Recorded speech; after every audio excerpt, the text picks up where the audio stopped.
Hello and welcome to the Bitcoin Nostr Digest with myself, Ben, and Shortfear.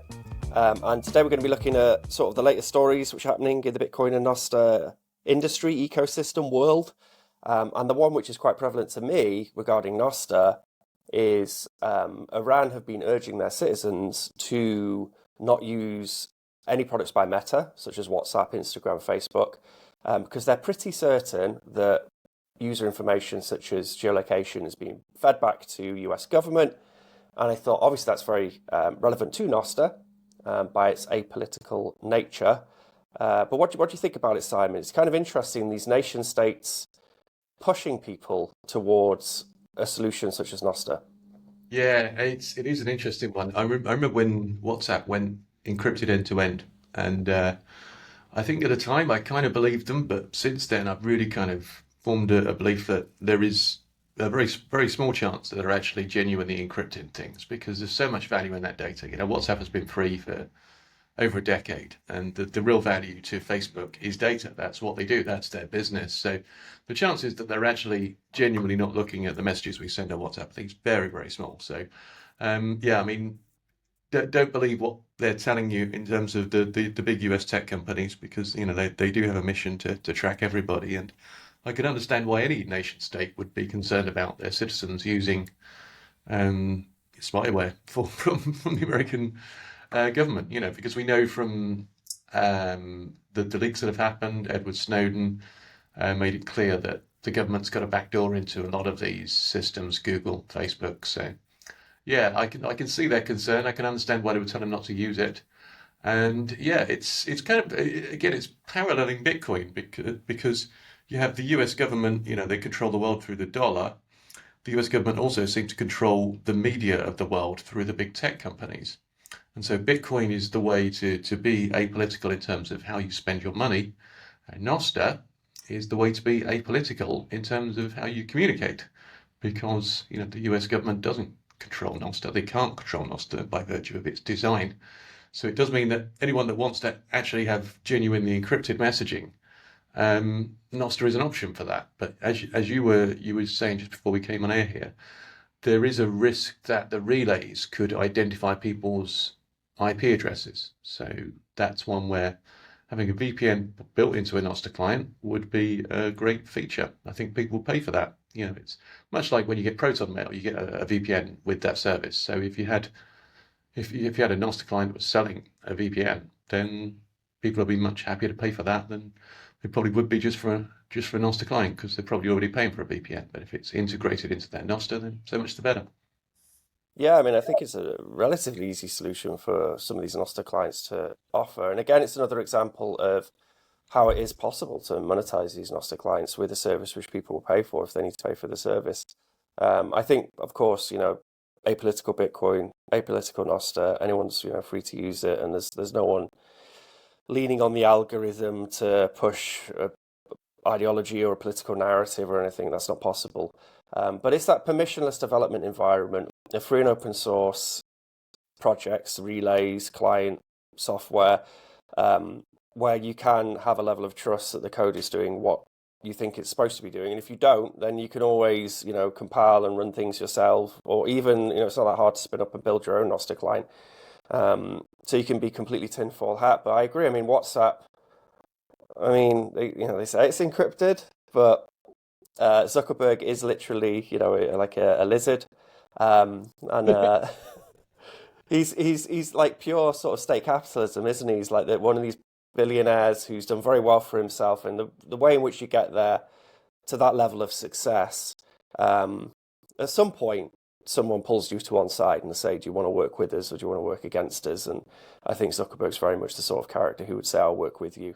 Let's tell everyone that WhatsApp is encrypted when it's not really encrypted, or we'll collect as much data as we can and then pass it across to you guys."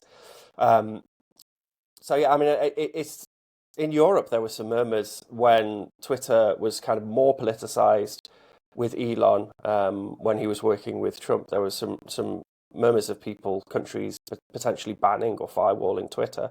Now, I'm not for any censorship on the internet, but I mean, like, I can see the argument that if a political narrative is being pushed, they're on a platform which acts as a sort of a neutral communication commons, which Twitter still kind of does and Facebook kind of does, that is an issue. And I think it's an issue which is solved with Nostr and Nostr being apolitical. Like you said, the parallels with Bitcoin are very clear. It is, yeah, yeah. I mean, I'm obviously a huge Nostr fan and a huge Bitcoin fan. It's interesting you bring up the lizard reference there because we're kind of a little bit on the kind of conspiracy theory side here when we're saying, oh, WhatsApp's not really encrypted. We're a bit kind of going down the whole conspiracy theory rabbit hole. And I'm a bit of a conspiracy theorist. I think I wasn't really very much before COVID, but COVID, really literally forced me down that route. But it was, I think there's levels of conspiracy I would go down, and some I would be a bit more cautious about. When you get as far as the lizard people, I'm a bit less certain of that one. But certainly, it appears that the VC industry in the US is captured, and they are effectively funding businesses that they know will grow to be big data storage units. They're funding the ones that they think they can actually control, the entrepreneurs that run them. So it's all a bit kind of eyes wide shut, and Jeffrey Epstein. But I think they're strategically choosing which ones they want to win, and if they think the entrepreneur can't be compromised, then they're probably not funding that particular enterprise for that reason. So yeah, it looks like the level of control that they're exercising through these big tech companies is much bigger than I ever imagined before. Once you start to look into it, is it Whitney Webb? I mean, she's a real doomer, Whitney Webb. You listen to one of her videos, and it's really kind of like, everything's going to go badly wrong, and Trump's all part of it, and they're just going to take over South America with the stable coins and all the rest of it. And it's really scary stuff. But one of the things she did open my eyes to was the fact that like the VCs they do appear to be captured, and that means big tech is effectively captured. But it Well, kind of it's the easiest way to take control of an industry is essentially just buy people off. Like yeah, yeah, invest in a whole bunch of companies and then push them in. I mean, I've had some conversations with some VCs where the hairs on the back of my neck have stood up, and I thought your intentions aren't entirely honourable. yeah, And it's a position which, because I come from the developer community, and actually the developer community is very just sort of forthright, upfront, sincere. People say it as it is, whatever. Like, whereas when it comes to more of the business side, there's a lot more kind of manipulation and backstabbing, and it's. I naively went into that world with a much more optimistic outlook as to people's intentions within it, and there has been just one or two VCs within the Bitcoin ecosystem where I've been like, there's something a bit fishy okay, going on here. really, even within the Bitcoin ecosystem, and that's I guess yeah, Yeah, that I mean, if there's a way but I mean, in, I always say that, like, look at the cypherpunks, look at the impact that widespread access to cryptography, look at the resistance there was from governments and how infiltrated the cypherpunks were by the alphabet agencies, and that's like a historical fact, right? And yeah, then to think that, okay, all right, now we've got that, we've won that battle, which they did. They won, the cypherpunks won the battle, so then everybody could get access to cryptography. To then think that, all right, well, now we're just creating this money which is going to attack all the power bases in the world and like go head to head with fiat currency and it's a far superior technology. Oh, well, probably those alphabet agencies are going to leave us alone now and they're not going to get involved. And I think that, of course, yeah. Of course, they're yeah, probably yeah. kind of infiltrating everything we do. I mean, Bitcoin doesn't attack anyone. It simply gives them an alternative. That's the thing. And Nostr is the same. It doesn't attack anybody. Just gives them an alternative. But I'm glad you brought up the alphabet agencies Well, there it because attacks, it attacks state, doesn't it? It does attack state. Come on. it gives people an alternative to the state money. Yeah, but It doesn't attack yeah, the yeah. state. So It if just you're state, quietly then it's kind of an attack. it's kind of quietly relieving of your power, which Yeah, they've got too yeah, much power as it is, in my opinion. So yeah, I, absolutely. I appreciate these aspects of Bitcoin and Nostr, but now I'm glad you brought up the alphabet agencies because I'm going to test you on something. Do you remember when Sergey Brin and Eric Schmidt left Google? It was like sort of 2015 or something like that. Hmm. They decided they were going to leave, and new people came and took over, and they changed the name to Alphabet. Oh wow. So you've got Google as the biggest data kind of surveillance company in the world, and the founders left, new management were brought in, they changed the name to Alphabet. I Do mean, you that's think like just right hiding in plain sight there, isn't it? It's yeah, CIA. Surely, what yeah. else would you call it Alphabet? The That's a problem is silly when name.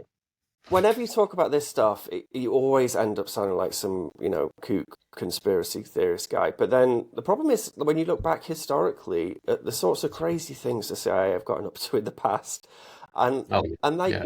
really nothing's off the table. And I do think that, I mean, our industry, Bitcoin in particular, less so Nostr because it's kind of still under the radar, but um, I always say that once upon a time, because you would have it, you go to some conferences, there'd be a couple of random dudes there no one knew, but they seemed to know everybody, and they would walk around and they would ask, the questions would be too probing, and you're like, well, you're either local law enforcement. I mean, and to be fair, in those original, some of those original Bitcoin conferences, you would have some dark market folks there. You would have some people who are probably on the wrong side of the law.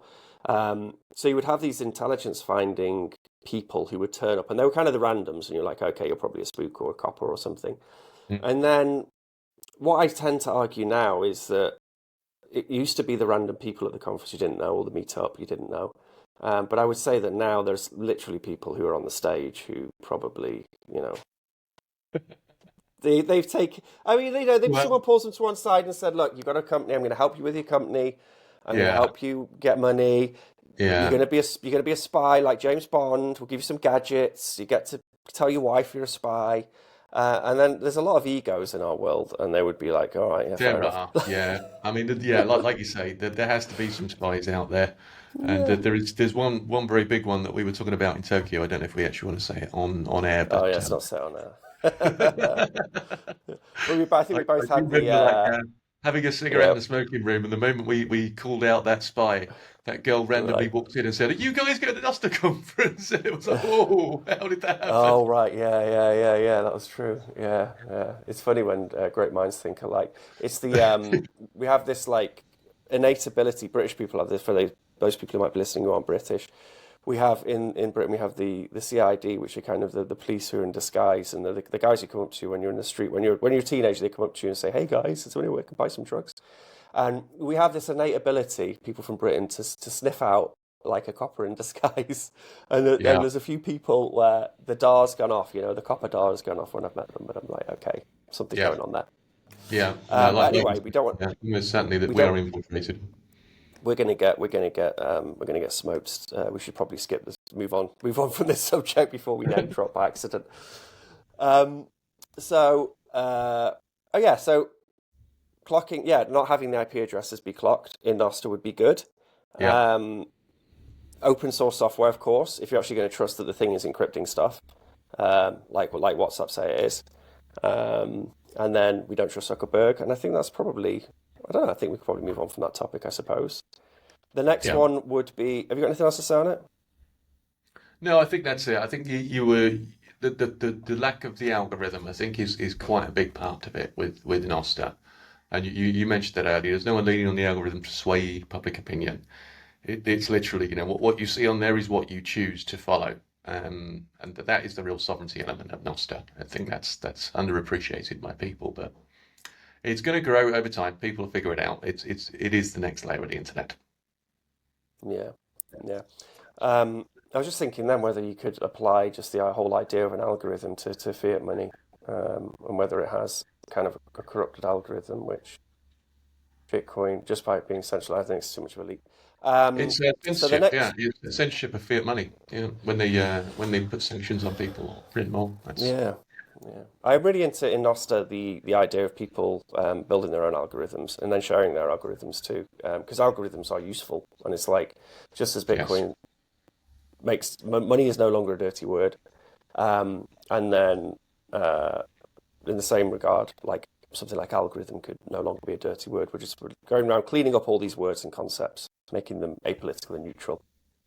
yeah, So the next one which I wanted to chat about was the Genius Act with Trump, the lighter regulations in the US, which companies already seem to be responding to, the impact that'll have on the industry, and then kind of the timing, I suppose, over Trump seems to be trying to get that bill pushed through now, and again, I don't want to be conspiratorial, but you know what these politicians are like. They're like, big distraction over here, push something in over there.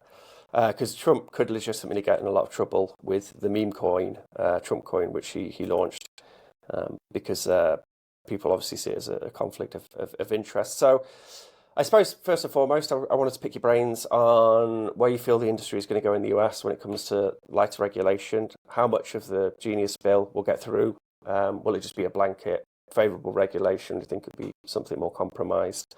And do you think Trump's going to go to jail over his meme coin? Well, yeah, one of the interesting things when Trump got elected, there was a number of cases going through the SEC investigating different crypto projects, and they all got dropped not too long after he was in office. So he obviously has some sway over the legal agencies that are prosecuting these kind of things. So if you can get all those others dropped, it's probably very likely that he's not going to get prosecuted for anything to do with Trump coin. Because the laws aren't really in place. It's not defined as a security, and so you can't say it's an unregistered securities offering. I mean, he has already been found guilty of some other felony, hasn't he? And he's not gone to jail for that one either. So I don't think he really probably worries too much about the Trump coin.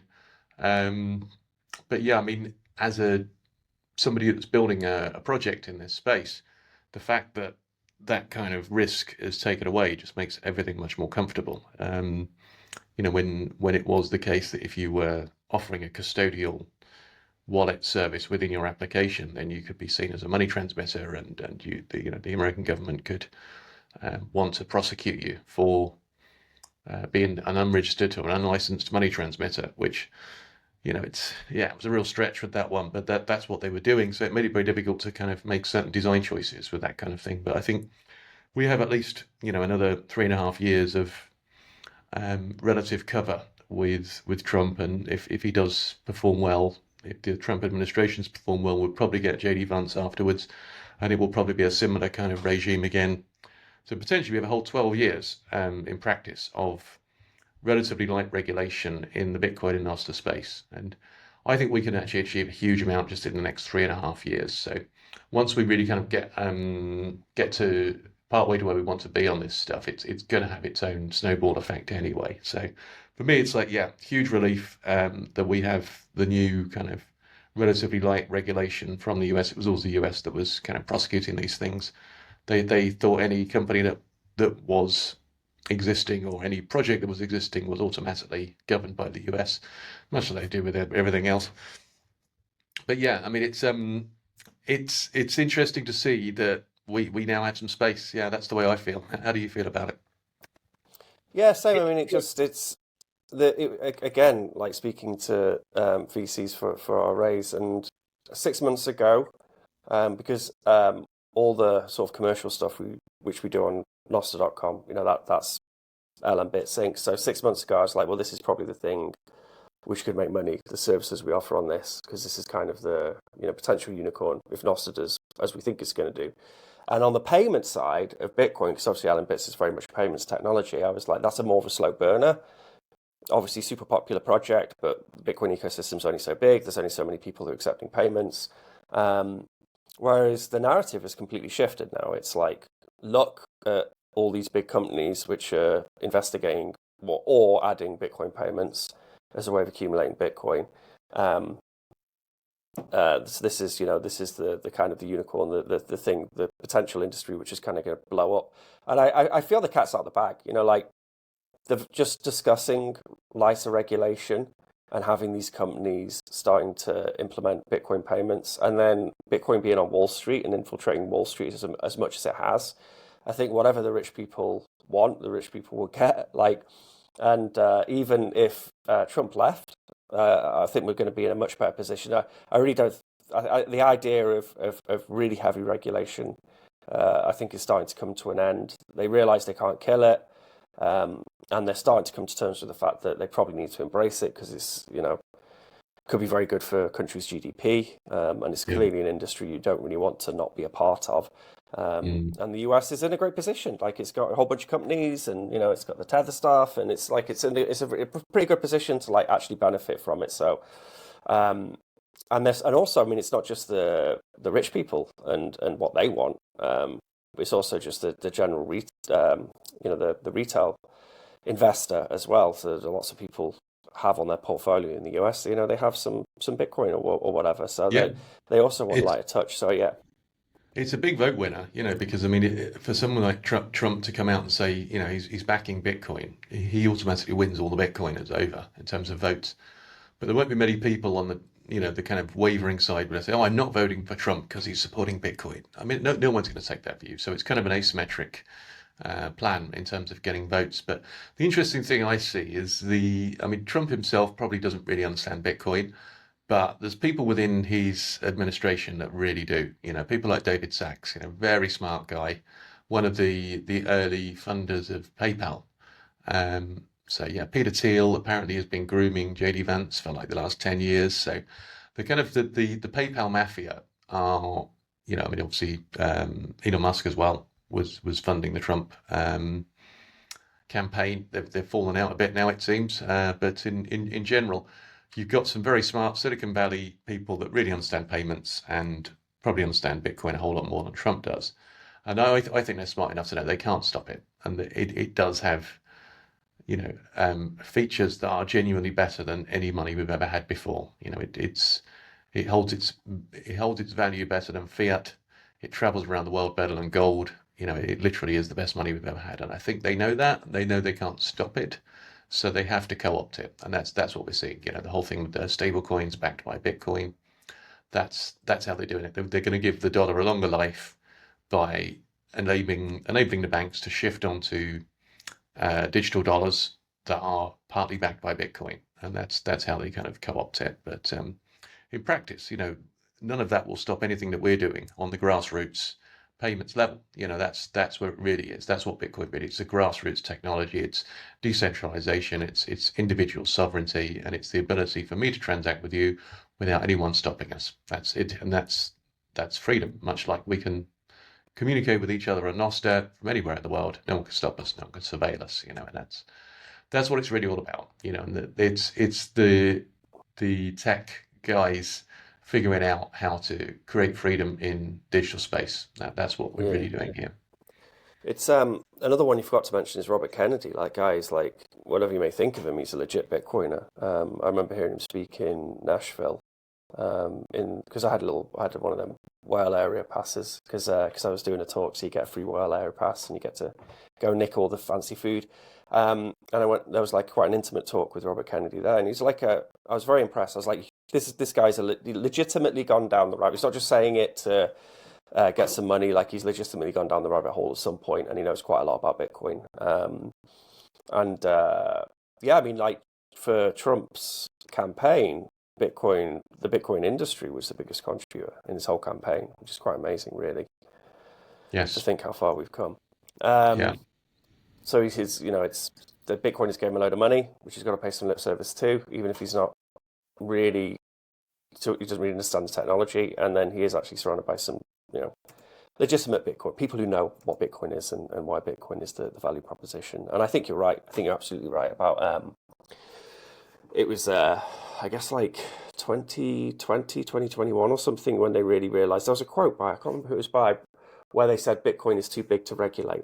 And I think there was just this realization that the time in which they could have done a successful attack on Bitcoin has passed, and Oh now yeah. it's time to try and control the thing, Yeah. and Also, also yeah. just try and keep their power base as much as they can. Yeah, but I mean Yeah. it's like again it's like a zero something. I mean uh, John Nash's ideal money is something I always think of, where you have like John Nash's idea of ideal money was that you have kind of competing monies, and then that process, that sort of dialectic process between these competing monies, ends up becoming ideal money. And there's a whole bunch of properties which fiat currency has, for example, which Bitcoin doesn't have, which is quite good, such as stability, if you want it for payments. And there's a whole bunch of stuff which Bitcoin has, which fiat money doesn't have, such as being digitally native and being easy to move around digitally. So we'll see more fiat currencies become digitally native. We'll see more stablecoin type solutions on Bitcoin for just general payments, medium of exchange. But after you've swapped properties, useful properties between those two things, eventually you just get to this one property which fiat money can't do, and that is be decentralized and not controlled by a trusted third party. So Yes. Bitcoin wins and then becomes Yeah. ideal money. Yeah. Um, and we're in that process right now, I think, and it's kind of Yeah, cool. I see But the two angles. It's exactly like you said, the grassroots level there. The fact it's digitally native and it's fundamentally better for using in any kind of digital situation. And there's the kind of global trading currency feature as well, which to me, I don't know. I mean, that's so kind of conclusive. I'm surprised less people, well, not more people are talking about the fact that the dollar is controlled by the US government. Every other country in the world kind of has to use it to trade with, but they're beholden to the US government because of that. They can shut down their dollar bank accounts whenever they want. They can take the dollars out of them and they can print more dollars whenever they want, and it's an entirely unfair relationship. And if we move to any other fiat currency rather than the dollar, you'd have exactly the same scenario of one country being in control. But Bitcoin is the solution. It's neutral money. Nobody can control it. yeah, a good It's example better is for every other country in the world other than America. yeah. I mean, like, a good example is the BRICS nations, how they want to produce their own digital currency, which they can use and trade things among themselves, but they don't trust each other. Like, Yeah. you know, Russia doesn't trust China, Brazil doesn't trust Russia, Yes. and India doesn't trust Exactly.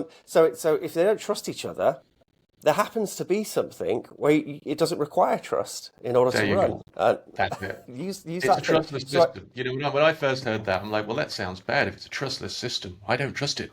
But it's yeah, once you really understand what that means, it's like you don't have to trust it. yeah, It's fundamentally mathematically secure. So nobody has to trust it.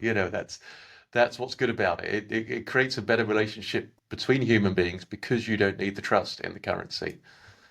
yeah. Because the trust is like either earned or proved or like awarded, and it removes that whole like property from the money, so we don't even have to think about it. It's trustless. Okay. Yeah. Not that we don't trust each other, but we don't even have to pretend to trust each other, and it fixes all these sort of game theory problems around trust. Um, so yeah, it's inevitable. It really is. It's just an inevitable arc for the world's money, and I think a lot of us just. I mean, it's got so many good properties. Like being apolitical is one of them. Being able to move around very quickly on the internet is another, and then being able to be a bearer asset, and then no trusted third party. I mean, the list is just huge, and Yeah. there's so many properties in there which the fiat money just can't have. So it Yes. wins eventually. Yeah, it's nothing is inevitable in life, but the fundamentals are so strong. It really is very, it's a strong current that really in reality no one can really fight. We're going to be going that way, and it's just a question Yeah. of how long and how it actually happens. Well, we've got one more. We're almost finished, I think, because we're probably running a little bit over. But I really wanted for you to cover what happened in Uruguay, Paraguay. What happened this? What Everyone happened makes this that week mistake. in Paraguay? Yes, Yeah. in Paraguay, yeah, the president got his Twitter account hacked, and somebody was saying wrongly that Paraguay was about to adopt Bitcoin as legal tender. And yeah, obviously that might have been quite annoying for the president because it looks bad that he got his account hacked. Why is it that presidents have such short, easy to guess passwords? I don't know. Maybe they need to figure out that they need to have at least 10 characters with a mixture of numbers and character and symbols in order to make themselves really secure.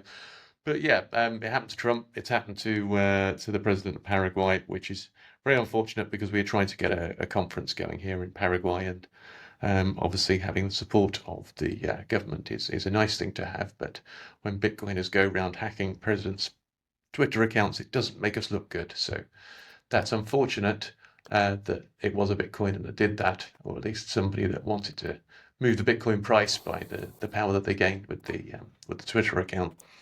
But yeah, I maybe they would. weren't I really a would. Bitcoiner. Maybe they were actually a shitcoiner that just was playing on the price. No, I mean, I would argue it plays in your favor because you look how gifted this community is, this industry is. They're the ones, and it's the same happened with Trump as well, didn't it? Back in before he was president, his Yes. his Twitter got hacked, and then whoever hacked it just started shilling Bitcoin. So clearly they were a Bitcoiner, and I think it's an example of just the talent we have in the Bitcoin space. Obviously, there are a few black cats out there, and this is the way in which they choose to troll. But they're not pumping some shitcoin. They're pumping Bitcoin because they're Bitcoiners, because this is where the talent is. And then on the other side of that too, you could also argue that the ability for him to have his Twitter hacked. If you have public key cryptography and Nostr, then you can have a multi-sig, and then attacks like that become a lot harder. Like you can do all the public key crypto stuff, which you need in order to make. I mean, I do strongly feel that world leaders who could potentially start another world war by something they tweet out. I know Trump's trying his hardest. That they should probably have it as a multi-sig, where there's just a moment where the general or whoever else has to sign that tweet or note says, "Are you sure you want to send this?" Because Yeah, we need to, yeah. both It's something fingers that need to be Elon able to Musk sign it. actually had imposed upon him at one point when he was manipulating the Tesla share price.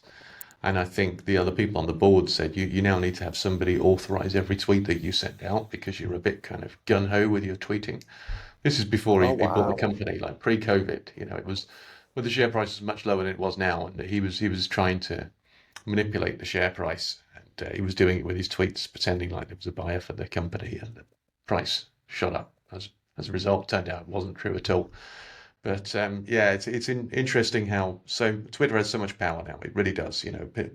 Presidents recognize this.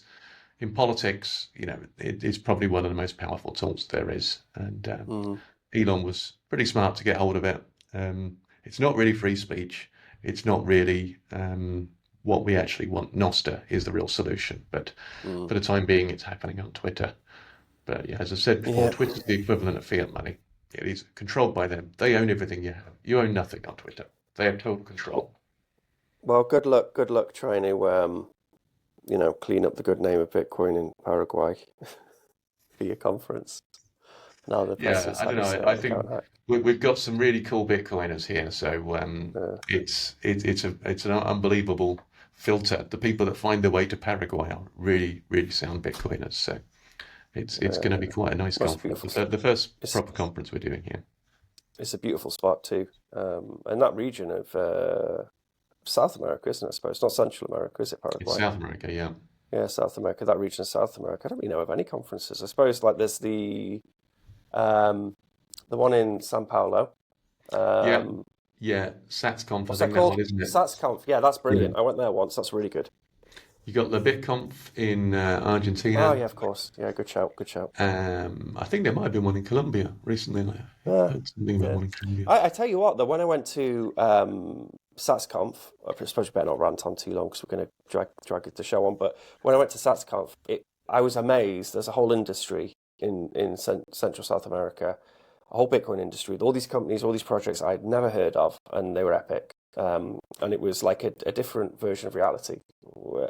And I was just very impressed, like how much of a developed industry which existed in Brazil, I suppose, at that time. So that would be good for your conference in Paraguay. Is just kind of pulling all those projects and businesses together and give them a space to, well, just like any other conference, I suppose. But it Yeah, sounds no, we're great. looking Sounds forward really to it. good. Yeah, should be Yeah. fun. All right. Cool. Okay, Let's right. call it a Well, day, shall we? yeah, it's been great chatting with you, and let's catch up again soon.